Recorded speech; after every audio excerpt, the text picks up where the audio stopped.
Hi everyone, welcome to the Police State here, the internet's busiest music nerd, and it is time for a review of the new Xibalba record, Años and Infierno. This is a new full-length LP from California metal outfit Xibalba, their latest for the Southern Lord record label 5 years after their previous LP, Tierra y Libertad. It was an album I hoped they would bounce back from a little bit, as it was a slight disappointment to hear the band transition into a sound and a production style that was not quite as heavy as the breakout Hasta la Muerte. Because for me, part of what made Xibalba so special in the first place was that their riffs, their grooves, their breakdowns feature a lot of these classic metalcore and beatdown hardcore formulas, but they are delivered with the heaviness, the girth, the gargantuan sound of a doom metal record, which, given that it's Southern Lord, anything that slightly trends in that direction is going to be massively heavy. Now granted, some of the more doom metal-esque sounds on Hasta la Muerte were a little derivative. Greg Anderson of Sun even featured on some tracks from the record, and I can understand how this may be a sound you would want to drift away from if you were looking to forge something more unique or even improve upon this. But what happened on Tierra is that the sound just got a lot tinnier, the band's writing style trended a lot more toward death metal, which I guess in theory is fine, but the sound quality just didn't turn out to be nearly as good. Many of the mixes on this project were so chaotic the visceral performances just weren't translating. I think Años and Infierno, though, is a happy middle ground between these two records. Not derivatively doomy like Hasta la Muerte was on occasion, but that heaviness comes back in a massive way, while still managing to make a record that leans more on the death metal side of things. Like, damn, the guitars and drums that open the first track, La Injusticia, are actually oppressive. I am absolutely feeling smothered by these riffs, smothered by these toms as well, from which there is a lot of resonance in the mix. You really feel them ring. And it sounds so pummeling, so massive, and so gargantuan, mountainous without the mix feeling too squeezed in, claustrophobic. Of course, the vocals are really gruesome too, in delivery and tone, but lyrics as well, depicting a series of ruthless death squad murders. Structurally, I don't have a lot of complaints about this track either, as we get all of these exhilarating transitions, a great breakdown, and solo bridge. Now, taking the flow of the album into account, the following cut, Corredor de la Muerte, feels like a slow melodic extension of the opening track, with a lot of loudly ringing, harmonized guitar leads, very primal drumming as well. I appreciate the band doesn't want this record to come off as one note, but I will say the pacing is a little tedious. With the track Santa Muerte, we have more sinister death metal riffs matched with crushing bass and drums. The blast beats, the guttural vocals both have a classic death metal abrasiveness to them, but still, even this deep into the record where it should be no surprise, the weight and the volume and the bass in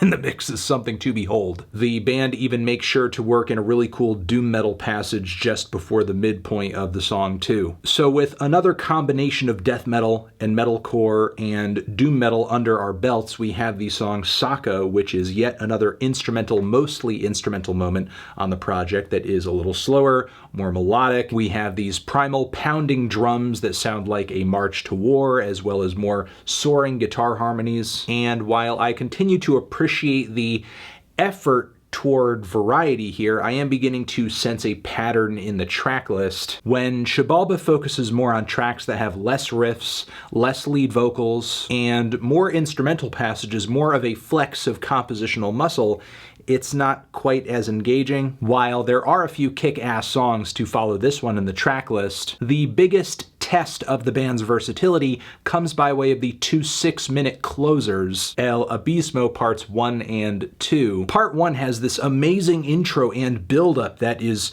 just larger than life, one of the biggest and most epic moments on the LP, but then it suddenly transitions into these watery, reverby, dreary guitar chords that are really thin and twangy. It sounds like something off of Metallica's Black album, but slower, with less in the way of interesting melodies or songwriting. There's even some vocals faintly, cleanly singing in the mix that are just so quiet they really don't even need to be there. It does not progress much. It is painfully repetitive. If the band was going to break their sound down this severely, I would have hoped that there would be some kind of, I don't know, dynamic instrumental qualities to it or something, or that they would use this space to fill it with an interesting melodic idea or some lyrics that are really gripping. Then with part 2, we get these very peppy guitar chords that sound almost like a progression you would get from a pop punk song, except on this record they are just beefed up with the